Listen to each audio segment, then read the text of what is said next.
예, 지난주에도 살짝 말씀드렸던 것처럼 우리 큐티 본문이 3월 중순부터 계속해서 민수기를 다루고 있었습니다. 벌써 4월, 5월이 됐죠. 지금까지 이제 민수기에 대한 말씀을 주일에 한 번도 살펴보지 못했는데 아마 이제 6월 중순 정도까지, 6월 초까지는 민수기가 이어질 것 같습니다. 큐티 본문이. 그래서 그때까지만이라도 민수기의 중요한 부분을 같이 한번 볼 수 있으면 좋겠다 싶습니다.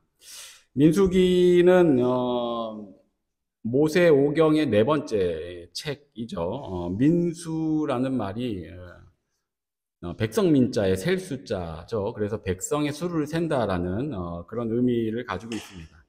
이제 원래 히브리어 성경에서 이 민수기 제목은 사실 이제 광야에서입니다. 원래 제목이 우리 민수기의 민수처럼 그런 의미를 가지고 있지 않고 원래는 이제 광야에서 베미드 바르라는 제목이 이제 붙어 있는데 보통 그 히브리어 성경은 그 제목을 정할 때 첫 번째 문장에서 이제 중요한 단어를 뽑아서 제목을 정해 놓게 됩니다. 그래서 베미드 바르라는 그 단어가 이제 광야에서라는 단어인데 첫 번째 줄 민수기 1장 1절에 이제 네 번째 위치하는 이제 단어입니다.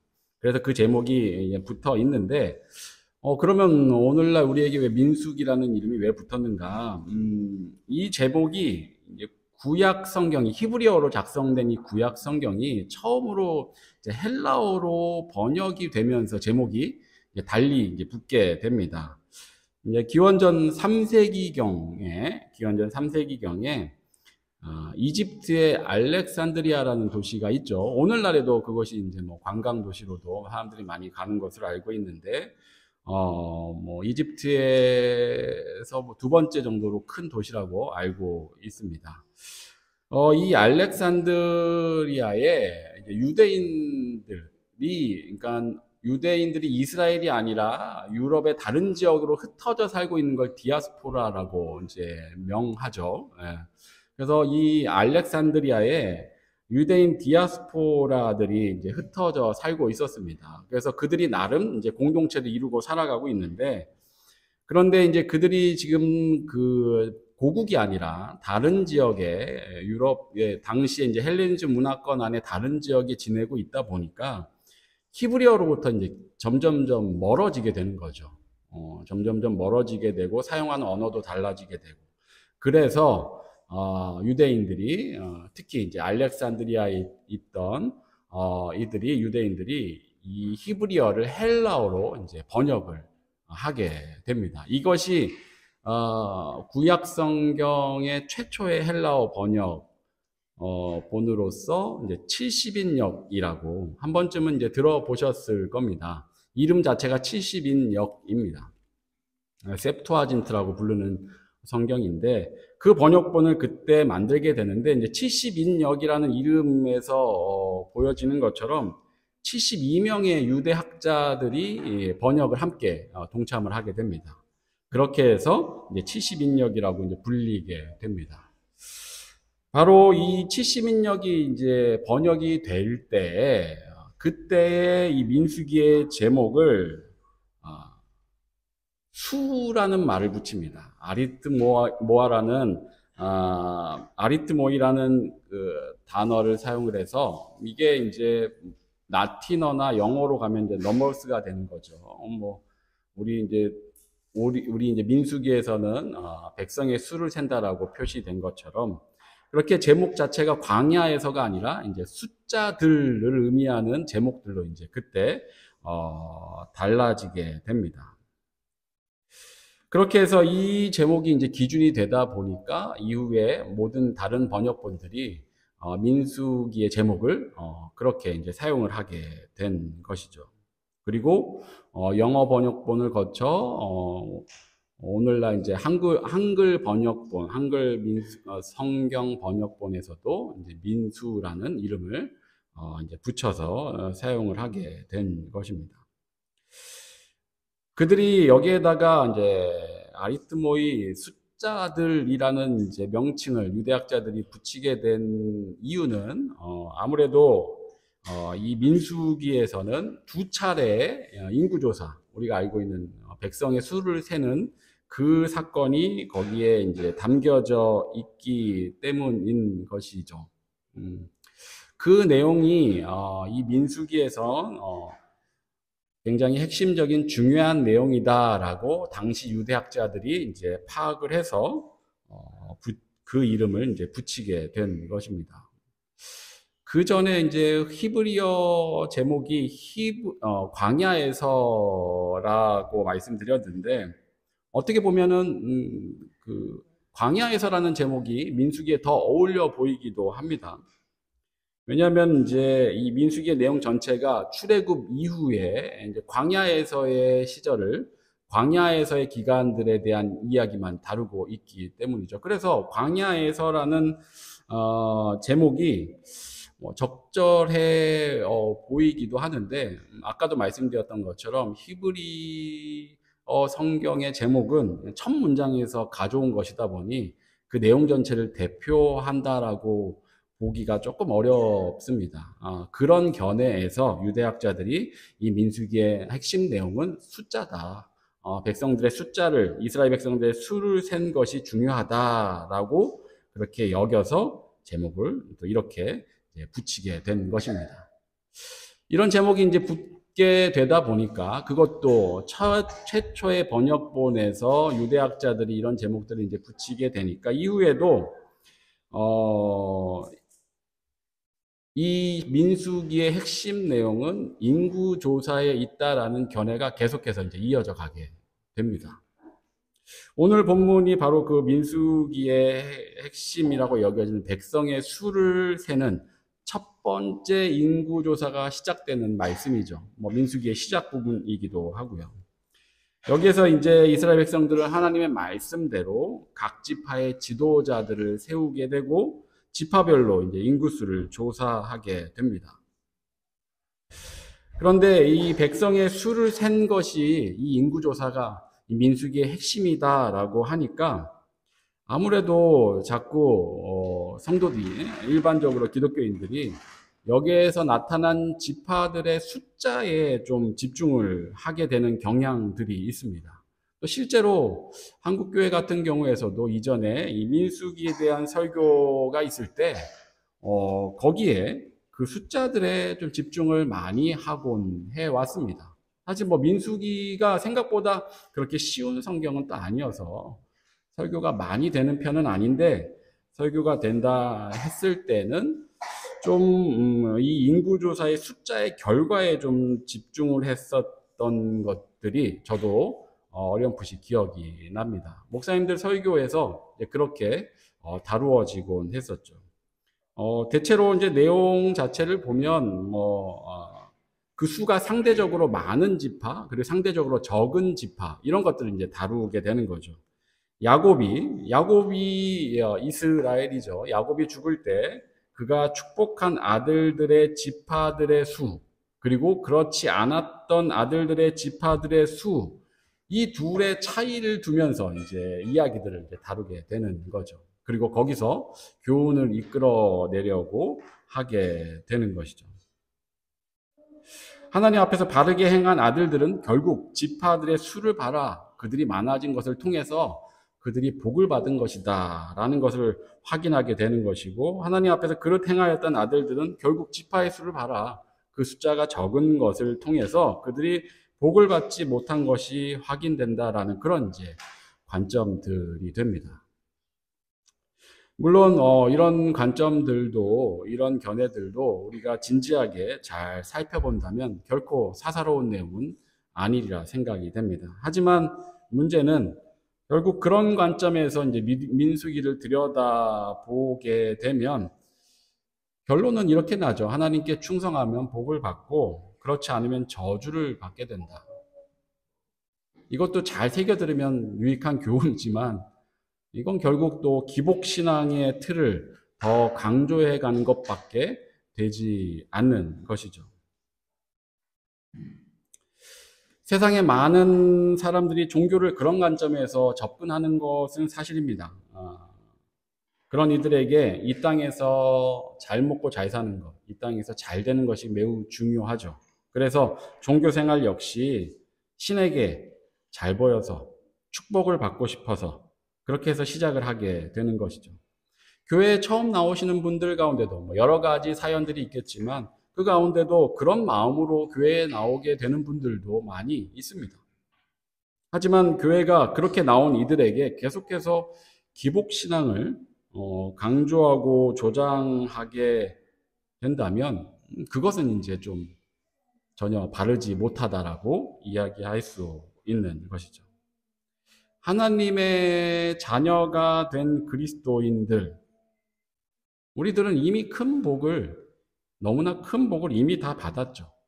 하나님은 나의 창조주이시고 예수 그리스도가 나의 구원자이시다라는 것을 받아들이고 있는 것, 그것을 믿고 있는 것, 그게 사실 이미 가장 큰 복이죠. 가장 큰 축복이죠.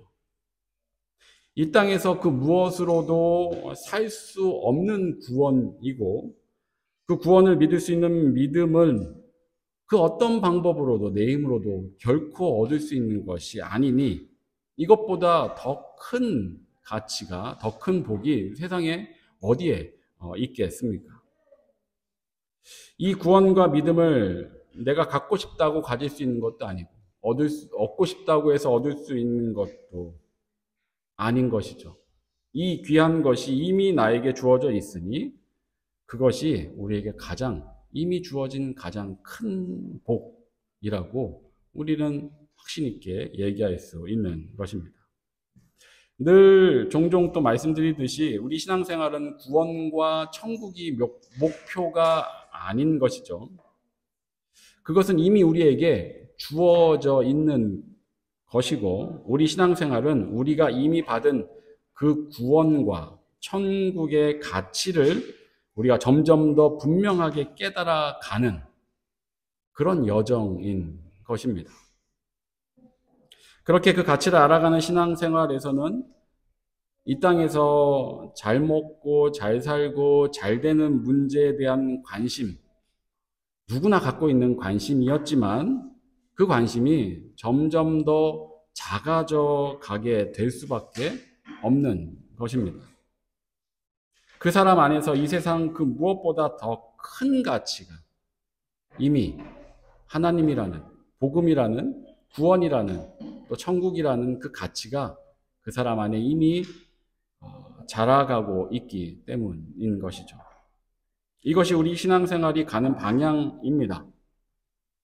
그런데 신앙생활을 지속해 감에도 불구하고 여전히 이 세상 기준의 어떤 복을 받기만을 바라고 자기 안에 더 큰 가치가 주어진 것을 깨닫지 못한다면 그것은 이제 매우 무의미한 신앙생활을 해가는 셈인 것입니다.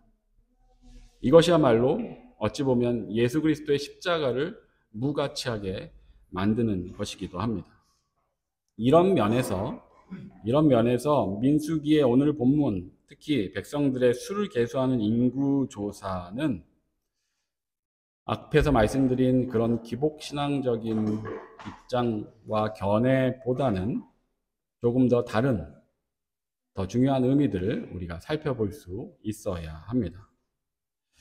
본문의 인구조사는 하나님께서 직접 지시하신 명령이죠. 이스라엘 자손이 애굽 땅에서 나오는 둘째 해 둘째 달 첫째 날에 여호와께서 시내 광야 회막에서 모세에게 말씀하여 이르시되 너희는 이스라엘 자손의 모든 회 중 각 남자의 수를 그들의 종족과 조상의 가문에 따라 그 명수대로 계수할지니 하면서 하는 말씀입니다. 하나님께서 왜 이스라엘 백성의 수를 계수하라고 명령을 하셨을까요? 하나님께서 이스라엘 백성의 수가 궁금하셨을까요? 우리의 머리털 개수까지 다 알고 계신다는 분이 그 수를 모르실 리가 없습니다.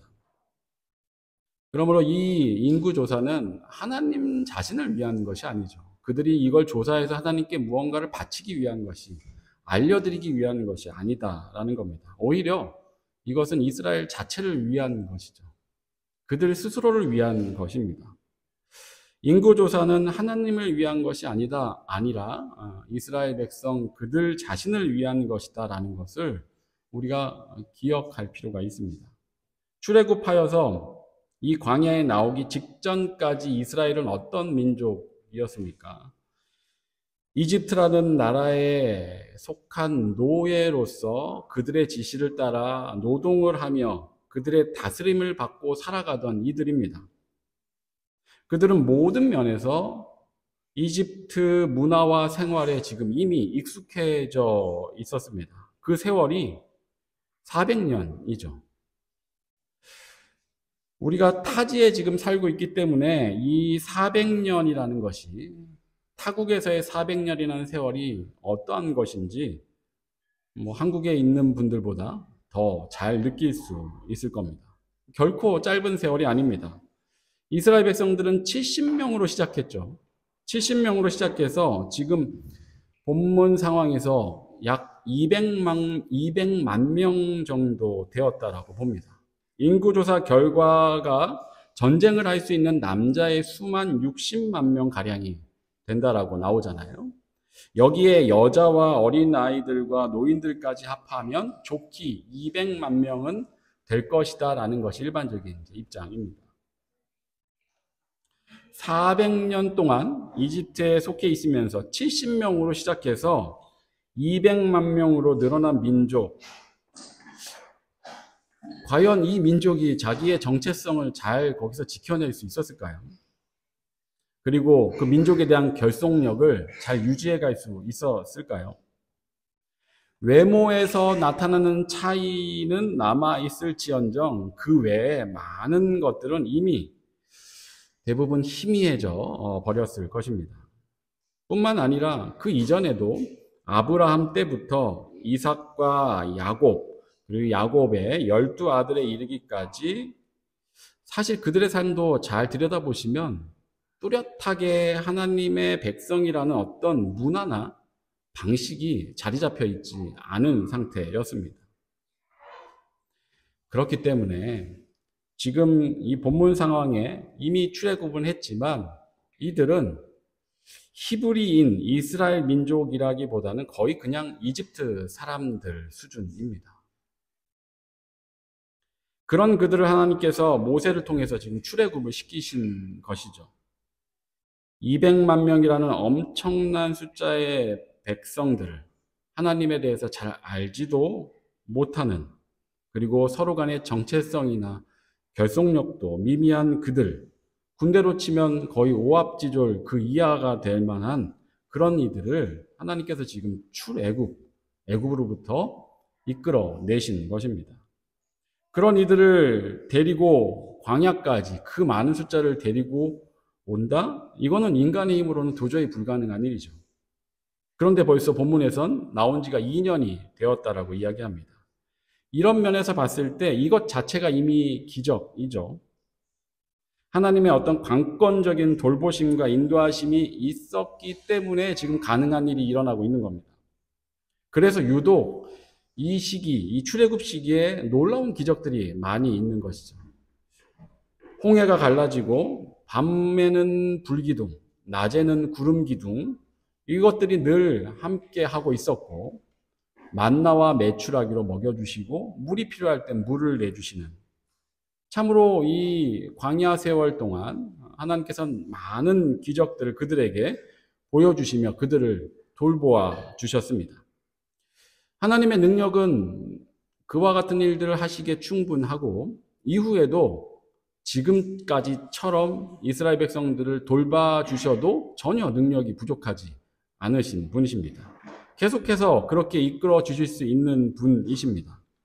하지만 지금까지처럼 그렇게 이스라엘 백성들을 하나님께서 이끄시는 것은 사실 하나님의 방식은 아니죠. 그게 하나님의 방식이었다면 오늘날 신앙생활하는 우리들 역시도 그와 같이 이끌어 주셔야 했을 겁니다. 이스라엘은 이제 자라나야 합니다. 하나님께서 이스라엘 백성을 불러내신 목적 자체가 이스라엘이 자라야만 가능합니다. 그들을 세상 만방 가운데 제사장 나라로 만드시는 것이 하나님의 목적이시죠. 이스라엘 자체가 제사장 나라가 된다라는 것은 그들을 통해 이방의 많은 민족들이 하나님을 볼 수 있게 하는 것이 목표다라는 얘기입니다. 세상 모든 민족들이 하나님을 세상의 창조주, 세상의 주관자로 알게 하시기 위해 이스라엘 백성들을 불러내신 것이죠. 이 일은 이스라엘 백성들이 출애굽하여서 나온 그 광야의 한두 세대로 실현 가능한 일이 결코 아닙니다. 그들은 앞으로 계속해서 성장해 가면서 하나님의 세대를 계속해서 이어가며 세상 가운데서 앞으로도 계속 제사장 나라가 되어야 합니다. 그래서 하나님께서 그들을 불러내시고 이제는 잘하도록 그들을 인도하셔야만 하셨던 것입니다. 이런 면에서 이제 이스라엘 백성들에게 필요한 것이 자신들 스스로를 관리할 수 있는 어떤 조직 체계인 것이죠. 그리고 그 첫걸음이 바로 인구조사입니다. 남자만 60만 명이었다. 숫자가 60만 명이었다라는 것은 그 숫자를 몇몇 사람이 다 세어서 파악할 수 있는 것이 아니었다라는 것을 이미 내포하고 있는 것이죠. 그래서 각 지파별로 분리를 하고 그 지파별로 지도자를 세우는 과정이 이 인구조사를 통해서 자연스럽게 이루어져 갈 수밖에 없게 됩니다. 뿐만 아니라 각 지파별로도 적게는 3만에서 많게는 7만이 넘는 숫자가 됩니다. 그렇다면 각 지파별 지도자 한 사람으로도 아직 여전히 모든 것이 역부족일 수밖에 없었던 것이죠. 그러니 각 지파 안에 또 세부적인 지도자들이 세워져야 하고 그들을 통해서 또 작은 단위의 조직 체계들이 계속 세워져 가야만 했던 것입니다. 그 작은 단위의 조직들은 성경에 기록되어 있지는 않지만 이 일들이 진행되기 위해서는 필수적으로 있어야만 하는 일들인 것입니다. 결국 이 인구조사를 통해서 그들은 자연스럽게 스스로를 조직하고 그 가운데 필요한 체계들을 세워갈 수 있게 되었던 것입니다.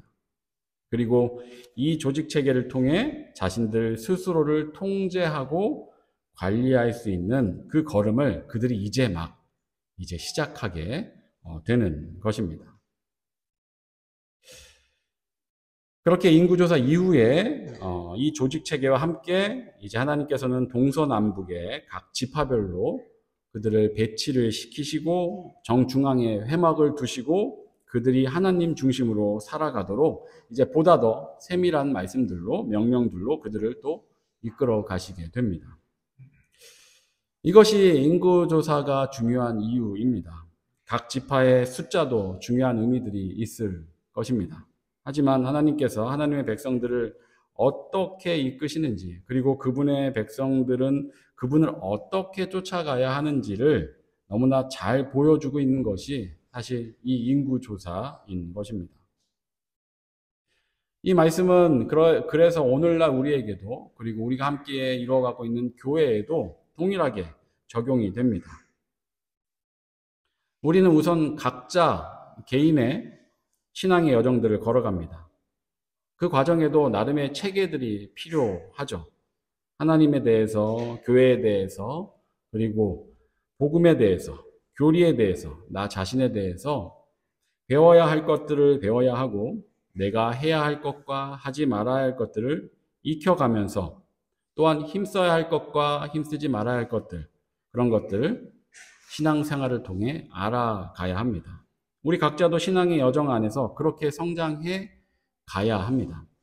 그리고 이 모든 것이 교회를 통해서 이루어져 가게 되는 것이죠. 그래서 교회는 조직과 체계를 갖춰야 합니다. 교회들이 무인도에 각각 떨어져 있는 하나의 각각의 교회들이 아니죠. 우리는 특히 또 우리 교회 역시도 마찬가지로 믿음의 선진들이 세워놓은 2000년 교회 역사를 이어받아 가고 있는 교회입니다. 모든 이 땅의 교회들이 그 역사를 이어받아 가고 있는 거죠.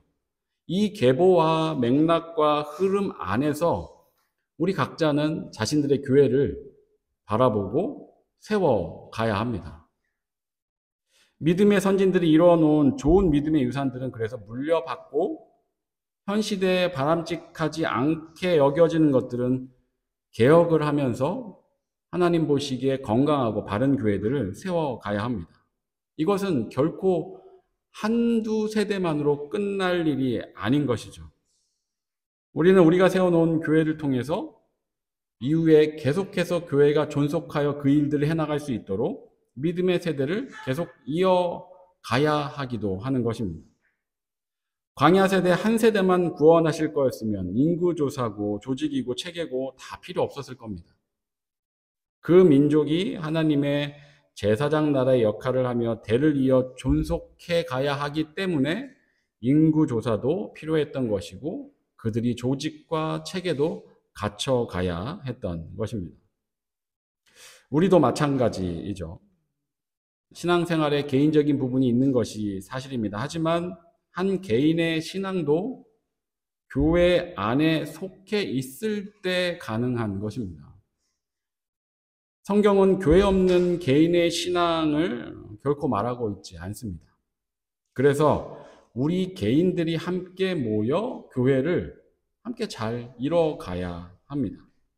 그러기 위해서 우리에게도 그런 조직과 체계들이 필요한 것이고 우리 믿음의 선진들로부터 이어받은 모든 것들 가운데 그렇게 교회들을 잘 세워가야 합니다.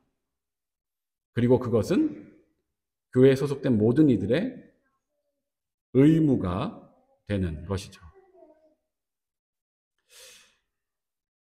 또한 교회가 그와 같이 계속해서 잘 존속되어 가도록 하기 위해 믿음의 대를 이어가는 노력도 함께 필요합니다. 그래서 우리의 신앙생활은 전 세대를, 모든 세대를 다 함께 아울러야 합니다. 지난 세기에, 20세기에 교회들은 신앙생활을 세대별로 구분하려고 많이 애를 썼었습니다. 어른들은 어른 예배, 청년들은 청년 예배, 청소년들은 청소년 예배, 어린이들은 어린이 예배. 그렇게 각 세대별로 예배를 드리게 하려고 나름의 교육학적인 이유를 가지고 그렇게 접근했었습니다. 그리고 실제로 대부분의 교회들이 그와 같이 예배를 드려왔습니다. 그런데 그런 세대별 교회 문화가 오히려 세대를 단절시켰죠. 그리고 지금 한국 교회를 봤을 땐 교회의 존속조차 어렵게 하는 중요한 원인이, 문제점이 되어가고 있습니다. 그것이 현재 교회들의 평가입니다. 그런 면에서 오늘 본문의 인구조사처럼 지금 이 시대 교회들은 새로운 인구조사가 필요합니다. 작년에서부터 어린 자녀들에 이르기까지 함께 신앙생활을 해 나갈 수 있기 위해 힘써야 합니다. 이것은 지금 생겨난 대안이 아니라 사실은 초대교회 때부터 계속해서 이어오고 있던 것이고 20세기에 교회들이 놓치게 되었던 것입니다. 그래서 세대가 통합하여 드리는 온세대 예배, 그리고 가정 예배, 이와 같은 것들은 단순한 대안이 아니라 우리가 진작부터 해왔어야 할 원안이 되는 것입니다. 결코 하나의 이벤트성 방식들이 아니다라는 것을 우리가 분명히 기억해야 합니다. 현재의 교회가 지난 과오들을 깨닫고 보다 건강한 교회를 세워가기 위한 개혁과 용기가 바로 온세대 예배, 통합이고 통합 예배이고 그리고 가정 예배에 대한 재고찰입니다. 이와 같은 일들은 교회가 어릴수록, 규모가 작을수록 더 용이합니다.